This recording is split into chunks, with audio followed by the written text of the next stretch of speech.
Okay, I have a dual fan, high and low speed. It got pretty warm, and I think I know what happened, but we're gonna find out. So it's pretty dirty. It's from the shop. You know, it gets a lot of dust and grinding dust and smoke and everything from the fireplace. So I use this to circulate some heat in the wintertime. And the fan blades are spinning, no problem at all, but they will not operate from the switch. So like I said, I think I know what's wrong with it. We're going to find out. But so that you can maybe do the same for yourself, I'm going to pop off the blade here, and there's a ring, a circle ring right on here. We're going to pop this off. You see it kind of looks like a key ring, only smaller, just to hold this blade on there. Put a little pressure on it. Anyway, so that slides right off. If we're lucky, maybe we can pull this off. Little effort. Oh yeah, there you go. There we are. Down to the motor. Pretty quick, pretty easy. Not too bad. Once you take the screws out of the cover all over the place, then it comes apart pretty quick. So I have a suspicion that this has a thermal fuse in it, and it's probably popped. Like I said, I know it got a little hot. My fault, of course. And I let it get too warm, and while it was running, it popped the fuse, I do believe. But you have to tear the motor apart. Let's see if we can do that. You can do this with the fan motor in if you want to, but I'm going to disconnect it to bring it out where I can look at it better. So I'm going to go ahead and clip a zip tie that's here holding the wires together and see if I can disconnect them down here where I could put a wire nut back on. They have these stupid crimps on here, but I want to get this down as far as I can.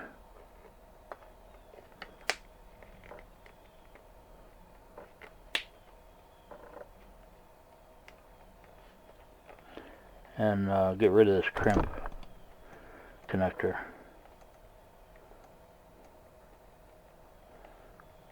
Take your time, there you go. Okay, looks like all the blues go together on the blue wire.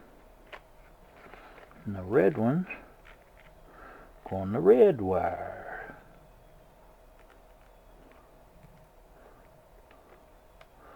Alright. There we go. I just have the black wire to disconnect off of that motor. So I'm going to do the same thing. I'm going to go ahead and cut the black wires off and reattach them later, either with an actual twist wire nut, or probably I'll solder them, knowing me. But now I should be able to get in here and get this motor out, and we'll take a look at that motor when I get it out. I got 2 screws. Don't take these 2 out. These 2 are the mounting screws here and here. Okay.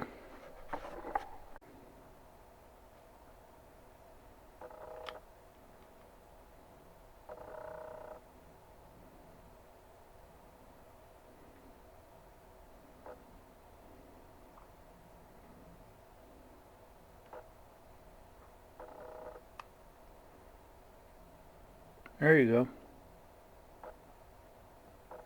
1 amp, at 115C.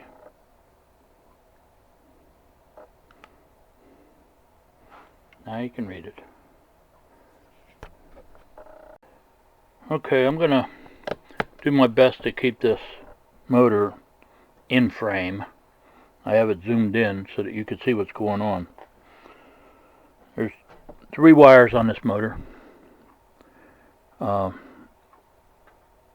and low. Okay, and a common. Now, I noticed looking around here, this feels solid. This feels like air underneath something. It's moving. Okay. So I think by the looks of this air gap right there in the tape, it's probably somewhere around here that thermal switch is. Now, don't just go and chop. You can't. Okay? You could use this to pry with, poke at. Be careful. Okay? Go somewhere where you're sure you're not prying up wires, that you're not touching wires. Okay? You want to try to get 1 layer at a time only. Okay? Looks like a good place to start. I'm just barely cutting into it, just to cut that cellophane tape.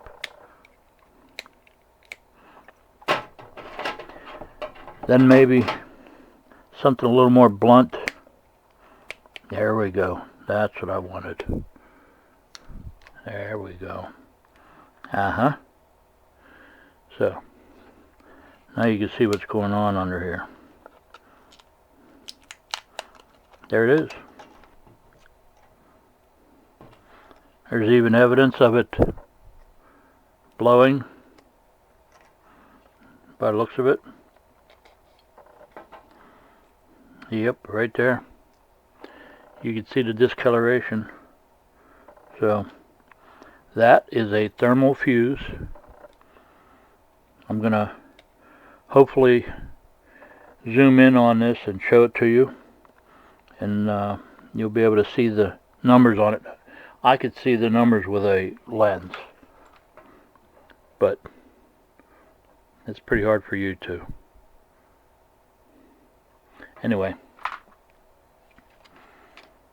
we're going to go ahead and check that out and make sure that it is dead. We're going to use a continuity. Okay, maybe I can zoom out a little bit.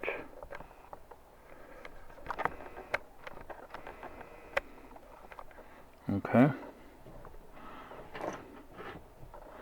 We're going to go right across those leads, but I'll bet you it doesn't make any noise. Right. Oh, the wires broke off. It blew the wire off. Interesting. Okay. So we just proved that that's an open circuit by visually inspecting it, and electrically it's definitely shot. So we're going to replace that, and I'm going to use a self-resetting thermal switch. I'm not going to put the same one back in. This is a thermal fuse, but I'm going to have one that self-resets. Alright, we'll go from there. Okay, now we saw this on this motor. This is a thermal fuse. It happens to be 1 amp and 115 degree centigrade, Celsius, whatever, temperature. So once it goes over that, it pops. It's a fuse. It is made to one time blow. That's it. It's done. Now normally, then people would just throw that whole motor and fan assembly away. Not me. Anyway, now that you've seen what was in the motor, this is what's in a coffee maker. You have a snap switch that opens and closes, opens and closes. These are fuses, so they will blow one time, depending on the temperature. Once it goes over temp, it pops and it will never work again. Okay, unless you replace that. So here's one, a thermal fuse for in a dryer. You'll see these in a dryer. So this is for the electric heat element. Okay, and it's a fuse, so it will blow one time. That's it. Then you have well, let's go with these.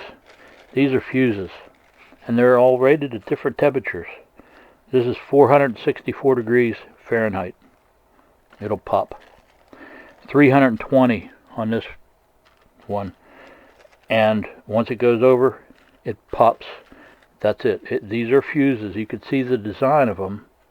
Okay, these are what you'll find in a hair dryer. Up near the heating element, you'll find something that looks just like that. Okay, and it depends on the temperature that the manufacturer has it set at. Then you have some really nifty devices. These are self-resetting thermal switches. So you have normally open and normally closed, and you have different temperatures. So this particular one will be normally open until it reaches that temperature, then it'll close.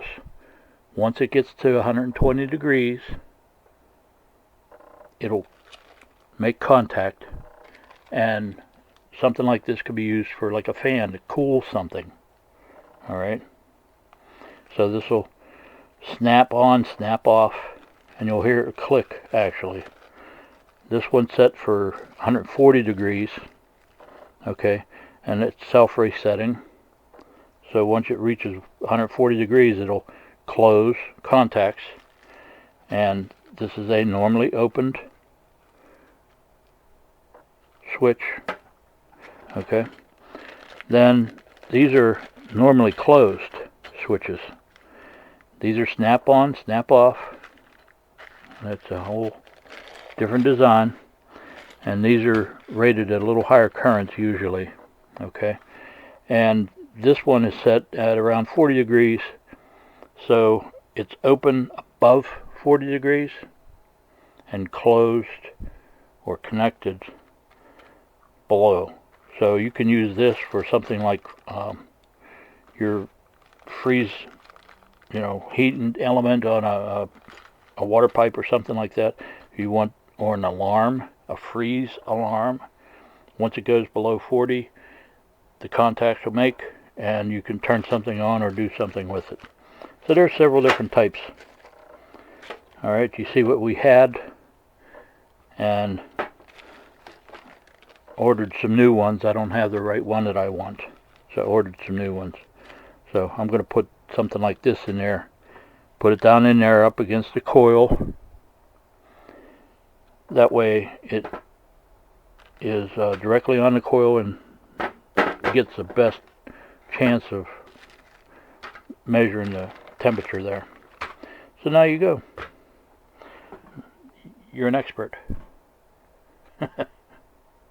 Okay, I have new thermal fuses to replace in these motors here. They're a little different style. No big deal. I'll just put that in like that, solder it in, and tape it down. This has got high temperature plastic insulation on it. So you see the other one right there.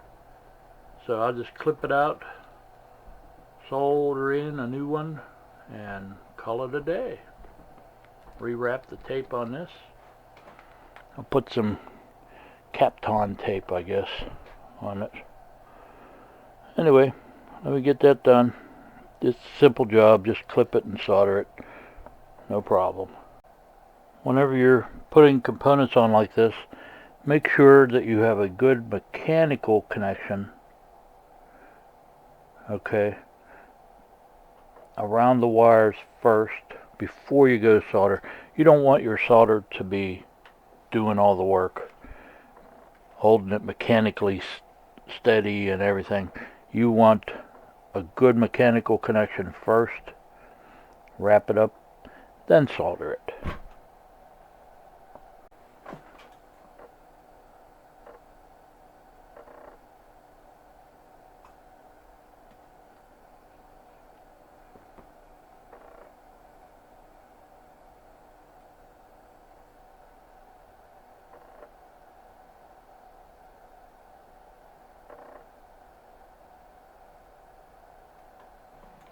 That's it. We'll do a little heat shrink where they had it, and I'll tuck that back in, and we'll call that one done.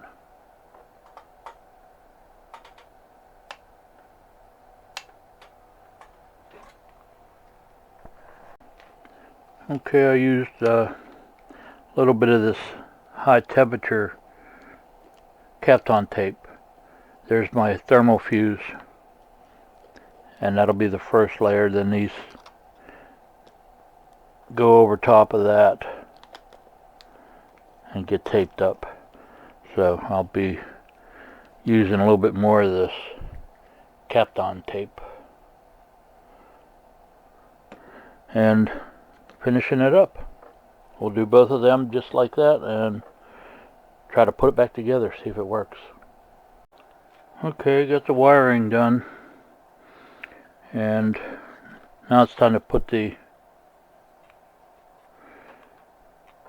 fan blades on. There's a little ring, compression ring that goes on there and helps keep that tight on the shaft. Yeah, while you're out, don't forget to oil up the bearings on there. I like to use a mixture of real heavy oil and graphite, and that way when the oil eventually evaporates or goes, drips out or whatever, you still have graphite lubricant in the brass bearings. Okay, so anyway, we're going to go ahead and put this on and try it out. Hope it works. I don't remember how far down it goes, but we're going to find out. I think it's about even, if I remember right. Well, here we go.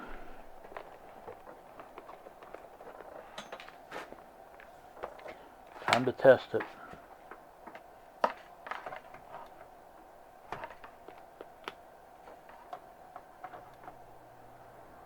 Hey.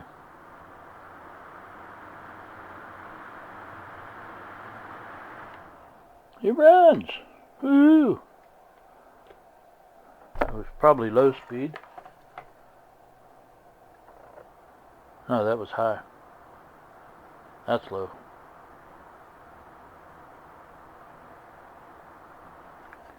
But it was nice that I could fix it myself.